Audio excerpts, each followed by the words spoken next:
Hello everyone, how are you? Hope you all are good. Okay, this is the third part of chapter number 1, number system. In the previous part, second part, we have learned about the irrational numbers, real numbers, and how we can represent irrational numbers on the number line. In this part, we will learn how we can identify rational and irrational numbers on the basis of decimal expansions. Right? So we'll start. First of all, rational numbers. So we can say a number whose decimal expansion is terminating or non-terminating reoccurring is rational. Right? I have underlined these terms. We will just discuss these terms later. So this is the definition of rational number in terms of decimal expansion. That a number whose decimal expansion is terminating or non-terminating reoccurring is rational. Right? So we have written some examples here. 7 upon 8, 0.875, its value is 0.875.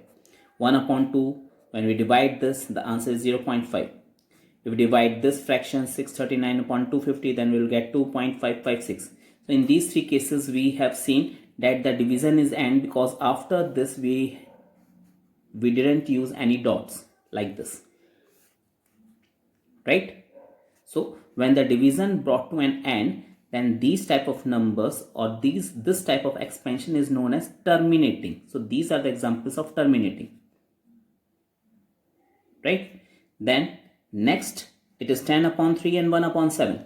So we can see if we divide this, then the answer can be 3.3333 and so on. And when we divide 1 upon 7, we can get 0.142857, again 142857 and again so on. Right?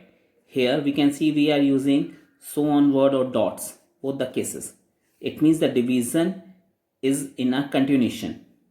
So when the division is in continuation, it means the remainder is not 0. Then this type of division is known as non-terminating.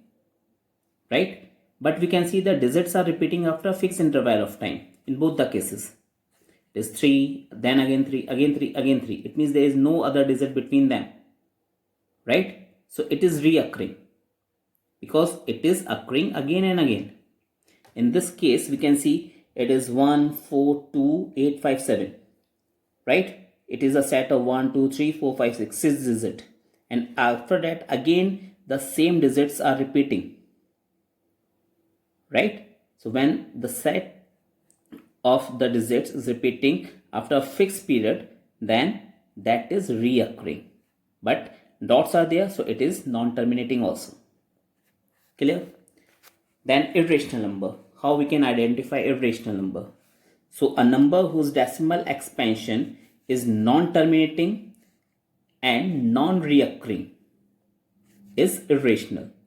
So some examples are there. Root 2, which is 1.4142135 and so on. But we can see here that the digits are repeating but not after a fixed interval of time because the division is not up to an end. Dash are there, so it is non-terminating. But we can see 4 is there, then again 4 is there, but it is 4 1 then 4 2.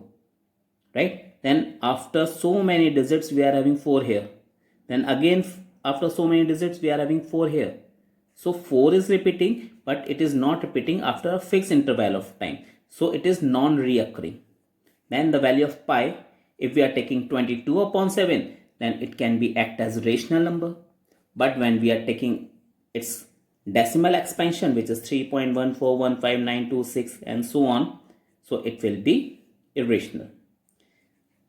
One more example is there, which is 0.150, 1500, 15000, 1540 and so on. Again, the only 3 digits are there in the whole number, 150. But we can see that here 1 is repeating after 2 digits, 1 2, right? Next one is repeating after 3 digits. Next one is repeating after 4 digits. It means 1 is repeating, but it is not repeating after a fixed interval of time. Clear? So this type of number is known as non-terminating, non-reoccurring. Clear? And these numbers are irrational numbers. Now, the first underlined term, terminating. So what is the meaning of terminating? In simple words, we can say when we divide two numbers and the remainder is 0, or the division comes to an end. The decimal expansion of such number is called terminating. So I will show you an example. Suppose we are having 1 upon 2, right? So when we divide, so we know that 1 will not come in the table of 2. So we have to put a decimal here. Then we can say it is 2 5s are 10, right? It means the division, the remainder is 0. Clear? And the division come to an end. So 0.5 is a terminating decimal expansion, and we can say 1 upon 2 is a rational number, right?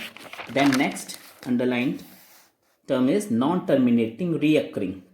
So non-terminating, as we discussed earlier, when the division not brought to an end, it means the remainder is not 0, it is continuously like this. We can see 1 is there, remainder is not 0, so we can say it is in continuation. So when the division is in continuation, it is known as non-terminating.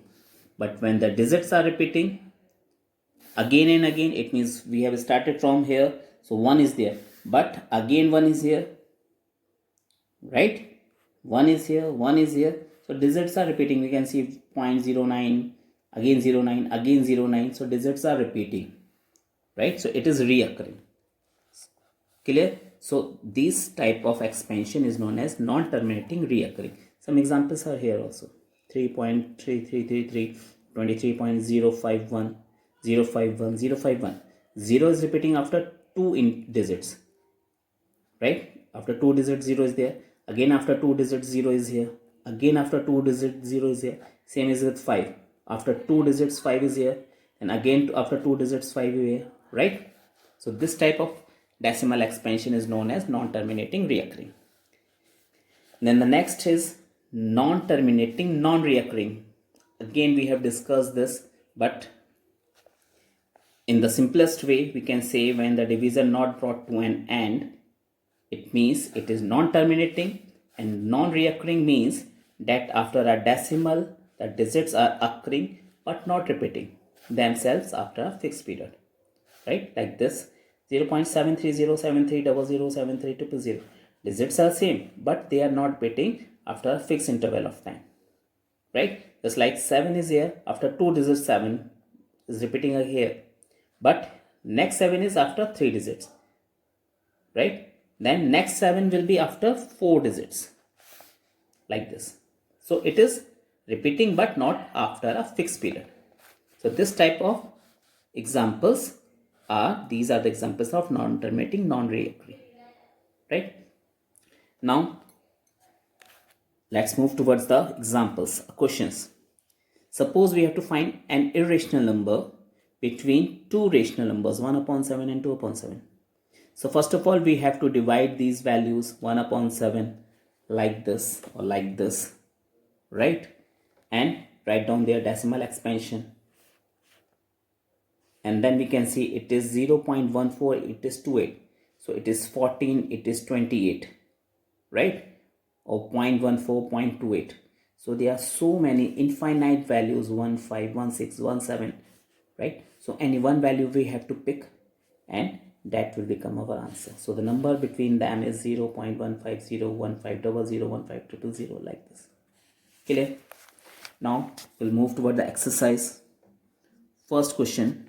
Some decimal, some fractions are there. We have to tell whether their decimal expansion is terminating, non-terminating, reoccurring, or non-terminating, non-reoccurring, right? So 36 upon 100, when we divide them, it is 0.36, right? Because two zeros are there, so when we put the decimal, we will have to put before 2 places. So division is end, that's why it is terminating. 1 upon 11, so when we divide like this, the answer will be 0.090909. It means we are having a digits are repeating, so it is reoccurring, but the division is not come to an end, so it is non-terminating. So non-terminating, reoccurring or repeating, right? Then next is 329 upon 400. Again we have divided here. We can see the division is come to an end, the remainder is 0, so it is terminating, right? I have done 3, rest of 3 parts you can do by yourself. Then question number 2. In question number 2 we are having the value of 1 upon 7. It is given to us, and without doing any division we have to find the value of 2 upon 7, 3 upon 7, 4, 5 upon 7 and 6 upon 7, right? So the simplest way, 2 upon 7 we can write 2 into 1 upon 7, because when we multiply 2 ones are 2 upon 7 we will get the previous number. We have done this because we know the value of 1 upon 7, which is this. It is given in the question. So in place of this we have to put this value. So 2 into 0.142857, multiply them, you are getting your answer. Same thing you have to do with 3 upon 7. 3 into 1 upon 7, again put the value of 1 upon 7, multiply them, you will get the answer. 4 upon 7, 4 into 1 upon 7, 4 into this decimal expansion, multiply them, you will get your answer. Same thing you have to do with 5 upon 7 and 6 upon 7, right? Now question number 3, we are having some decimal expansion. We have to convert these into rational form. Rational form means in the form of P upon Q, right? So we start from here, 0.6 bar. What is the meaning of 6 bar? It means this 6 is repeating again and again up to infinite number or infinity, right? So we can write this number as 0.6 bar. So it is here. So let x equals to 0.6 bar, we assume this, right? Now we have to check the periodicity. Periodicity means actually how many digits are repeating. So we can see only one digit is repeating here, right? It means the periodicity is 1. So what we have to do? We have to multiply this equation number 1 with 10. Why we have to multiply this equation with 10? Because the periodicity is 1. Periodicity is 1, it means we have to put 1 0. If the periodicity is 2, then we have to put 2 zeros. If the periodicity is 3, then we have to put 3 zeros, right? It means the number of zeros are depend upon the periodicity. Because 1 is there, so we have multiplied equation number 1 by 10. So when we multiply the LHS part by 10, then 10 into x will become 10x. And when we multiply 0.6 into 10, it will come 6.6 bar. How it comes, I will tell you. 0.66 and so on, suppose, into 10. We know when we multiply, then the decimal will shift to the right hand side, right? So it will become 6.6666, or we can say 6.6 bar. So when we multiply 0.6 bar into 10, it will be 6.6 bar. Now we have to subtract equation number 1 from 2, right? So 10x minus x equals to 6.6 bar minus 0.6 bar, right? So 10x minus x is 9x, and we can say that 6.6 bar minus 0.6 bar. So when we subtract these two, so when we subtract the same numbers, the answer is 0. 6.0, or we can say it is 6 only, right? And the value of x is 6 upon 9, cancel them, it will become 2 upon 3. So in this way, we can convert any decimal expansion into rational form in the form of P upon Q, right? Same thing you have to do in the other cases also. Next one is 0.47 bar. Now we can see what is the difference between in the first part and in the second part. We can see the decimal is just before a bar number, but here the decimal is one digit away from the bar number. So the first thing is that we have to bring this decimal just before the bar number, right? Because we have to move the decimal in this side, it means we have to move in the right hand side direction. And whenever we have to move in the right hand side direction, we have to multiply. because we are moving only one place, so we have to multiply by 10, right? So let x equals to 0.47 bar, because we have to shift the decimal this side one place, so we have to multiply equation number 1 by 10. When we multiply by 10, then it will come 4.7 bar. So 10x equals to 4.7 bar. This is our equation number 2. Now again we have to check the periodicity, because the bar is over one digit, so the periodicity is 1. Now we have to multiply second equation with 10, because periodicity is 1, so 1 0 will be there. So 10 into 10, 100, and it will shift to this place. So 7.7, or we can say 47.7 bar, right? Subtract these two equations. So 100 minus 10 will become 90, and 47.7 bar and 4.7 bar, we can subtract like this, 47.7 bar and 4.7 bar. Again it will be 0. 7 minus 4 is 3, or 43.0, or we can say it is 43, or x equals to 43 upon 9, right? Question number 3, it is same just like the first part. Periodicity is 3, then we have to multiply equation number 1 by 1000. 3 means 3 zeros, right? 1000 x equals to 1.001 bar. Then subtract these two equations. 1000 minus 1 is 999,999 or 999x. When we subtract these two numbers or these two, then it will be 1 only, or 1 upon 999. The value of x is 1.9, right? Question number 4 is same. We have to convert this number into P upon Q form. So we can write this number like this, right? Now we have to repeat the same thing as we have done in the first part, question number 3, first part. The next question, in the next question, we have to tell that how many digits are there after decimal if we divide 1 upon 17. So for that we have to divide it. 1 upon 17, so 1 is here, 17 is here. We have done the division. You can see a long division is there. The division come to from here, it starts from here and reach here, and here also it is 1 only. It means we again reached here, right? So we have to just do the simple division, and then we have to check the digits. 5888, we can count, it is 16. So 16 digits are there after decimal, and after this again the same digits will repeat, right? So it is a set of 16 digits, you can see. Then question number 6, right? We have to take some rational numbers from our side, from our wish, and we have to tell key what is the property, or what is the property that Q or the denominator possesses here if they are having terminating decimal numbers. It means we have to choose the rational number whose decimal expansion is terminating, right? And then we have to tell what type of property is possessed by the denominator of Q. So our first number is 1 upon 2.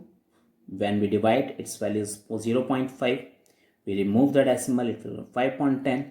Then we have to factorize 10. We can write 2 into 5, right? Then our second number is 1 upon 4. When we divide this by using long division, it will be 0.25. Remove the decimal because 2 digits are there, so 0 will be there. Again, write the prime factors of 100. It will be 2 into 2 into 25, or we can say it is 5 into 5, right? Then next is 7 upon 8. Again its value is 0.875 by division method. Just remove this decimal. 3 digits are there, so 1000.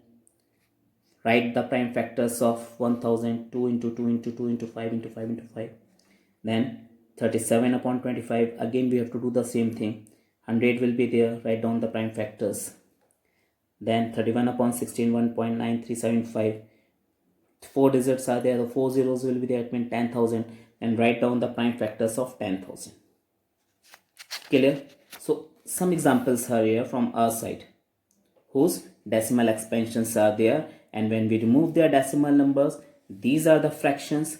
Then what we have done, we have write the prime factors of the denominators, right? Then in each and every denominator we can see the factors are in the form of 2 and 5. No other number is there, whether it is 1 upon 2, it is 1 upon 4, or it is 31 upon 16. The denominator is having a factor in the form of 2 and 5, right? So we can see, or by observing we can see that if the denominator q of the rational number in standard form has no prime factors other than 2 or 5, then and only then, please mind this line, then and only then it can be represented as a terminating decimal. So this is the property which is possessed by the denominator or q, right? Then question number 7. We have to write some examples of irrational numbers. So root 2, 0.20, 200, 200, like this. Then root 3, root 5, or 0.003, 0003, 403. Here are some examples of some irrational numbers. Then question number 8, we have to write 3 different irrational numbers between 5 upon 7 and 9 upon 11. So we have done this previously also. First of all, we have to divide this and write down its decimal expansion, then divide this and write down its decimal expansion. Now we can see it is 0.71, it is 0.81. It means there are so many difference between 71 and 81. So out of those infinite numbers, we have to choose only 3 numbers. So my first number is 0.75. 0.75 comes between 71 and 81. 750, 7500, 75000. You can write down anyone. 76, 70, 76, 700, 76, 7000, 80, because the last is 81. So we have written 80, 800, 8000, 840, and so on. You can write down anyone. You can write down 0.79. You can write down 7.77 like this. 0.77, right? Then question number 9. These are the numbers. We have to tell whether they are rational or irrational. So first part is root 23. Root 23 is an irrational number because we all know that 23 is not a perfect square. Then root 225. It is a rational number because we know that it is a square of 15. So when we find the square root of 225, it will be 15. So 15 is a rational number. Then 0.3796, right? We can see that after decimal, dashes are not there. It means the division come to an end. And when the division come to an end, then it is a terminating. And from the definition, we can see that terminating decimal numbers are always rational. So this number is also a rational number. Then 478 dash dash dash. Dash dash dash means non-terminating, but the digits are repeating after a fixed interval fixed interval. So it is reoccurring. So non-terminating reoccurring are again rational number. So again it is a rational number. Here is the explanation. It is a rational number because it is non-terminating reoccurring decimal expansion. Now the last part, 1.10, 100, 100, 1401. We can see the digits are same. It is non-terminating because dashes are there. It is not come to an end. But digits are not repeating after a fixed interval, after a fixed period. So it is a non-reoccurring, and non-terminating, non-reoccurring decimal expansions are irrational. So this number, the last number, is a irrational number. Hope this video is again helpful for you. If you guys are having any suggestion, any comments, please give it. It is really very important for me as well as for you people. Please like the video, and if you didn't subscribe, then please subscribe also. Thank you very much. God bless you all.